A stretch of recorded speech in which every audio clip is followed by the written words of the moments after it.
বান্দা, তুমি যে কষ্ট করে আমল করেছো, দিনে রাতে যে ত্যাগ স্বীকার করেছো, আমার সন্তুষ্টির জন্য জীবনটা বিলিয়ে দিয়েছো, সেই বিনিময় তুমি আজকে পান করো, খাও, নির্বিঘ্নে চলতে থাকো, তোমার আর কোনো ভয় নাই, চিন্তা নাই। রব্বুল আলামিন বলছেন আজকে তোমার জন্য কোনো পেরেশানি নাই। সুবহানাল্লাহ, সুবহানাল্লাহ। এরপরে শুনো, আম্মান উতিয়া কিতাবাহু বিশিমালিহি, আর একদল লোকের বাম হাতে আমল নামা চলে আসবে। কোন হাতে? কোন হাতে? ডান হাতে চাই না বাম হাতে চাই? ডান হাতে চাই না বাম হাতে চাই? বাম হাতে যাদের আমল নামা চলে আসবে, বাম হাতে আমল নামা পাওয়া লোকগুলো ফায়াকুলু ইয়া লাইতানি লাম উতা কিতাবিয়া, আজকের আমল নামা যদি না দিত তাহলেই তো ভালো হতো। তাকায় তাকায় দেখতেছে বাবা আসছে কিনা, দেখে ওই কোনায় বসা আছে। সর্বনাশ! টাকা দিল, পয়সা দিল, খাওয়া দিল, আরাম দিল, আয়েশ দিল, সব দিল, পোশাক দিল, যা চাই তাই দেয়, হুন্ডা পর্যন্ত দিয়েছে, যা চাই তাই দেয়। কিন্তু স্টেজে কথা ছিল আমি তার সন্তান, ফার্স্ট হব, কিন্তু আমার নামই নেই। আজকের এই আমল নামাটা না দিলেই ভালো হতো, আজকের পুরস্কারটা না দিলেই ভালো হতো। ফেল করার আর সবসময় এটা দাবি করে, কোন রকম গ্যাঞ্জাম হইয়া গন্ডগোল হইয়া এই বছরের রেজাল্টটা উইথেল থাকলেই ভালো হতো, রেজাল্টটা যদি ফ্লাশ না হতো, রেজাল্টটা প্রকাশ না হতো তাহলেই ভালো হতো।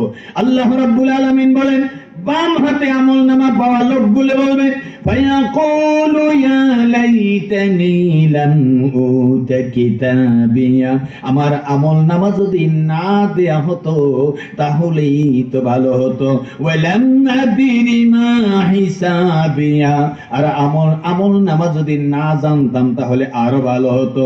ইয়া লাইতাহা কানাতিল কাদিয়া, ওই যে হুজুর জানাজা পড়াইলেন, মৃত্যুর পরে জানাজা হয় না, ওই যে হুজুর জানাজা পড়াইলেন, মানুষ সব আসলো, জানাজা হলো, ওই মৃত্যুই যদি ফয়সালা হয়ে যেত, কানাতিল কাদিয়া, ওই মৃত্যুটাই যদি ফাইনাল হয়ে যেত, এই ময়দানে না উঠা লাগতো তাহলেই তো ভালো ছিল।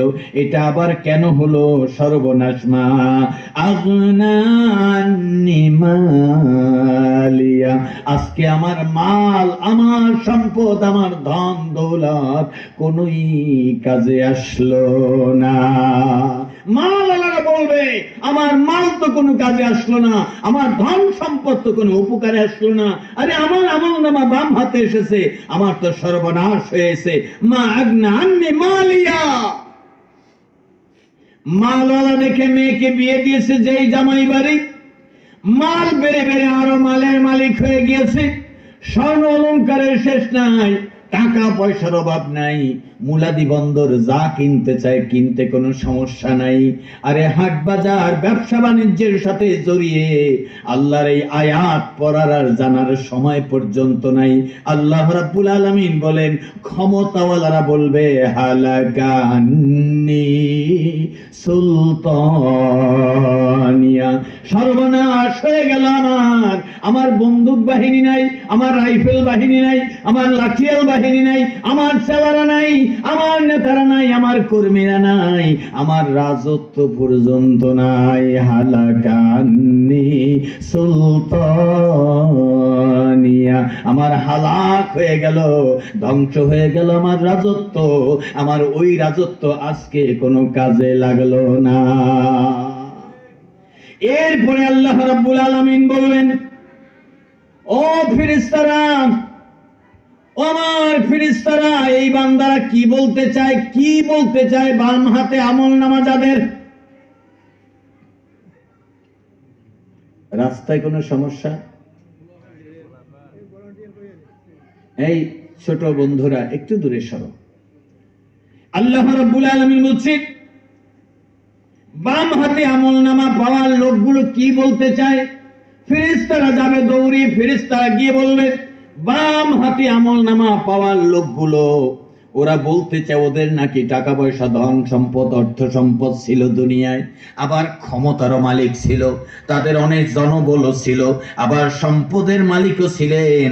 এই সব লোকগুলো এইগুলো বিড়বিড়াইয়া বলতেছে। রব্বুল আলামিন বললেন, খুযুহু, একে ধরো, ফাগুল্লুহু, পাকড়াও করো। পাকড়াওয়ের কথা গতকালকে বলেছি, মনে আছে কিনা?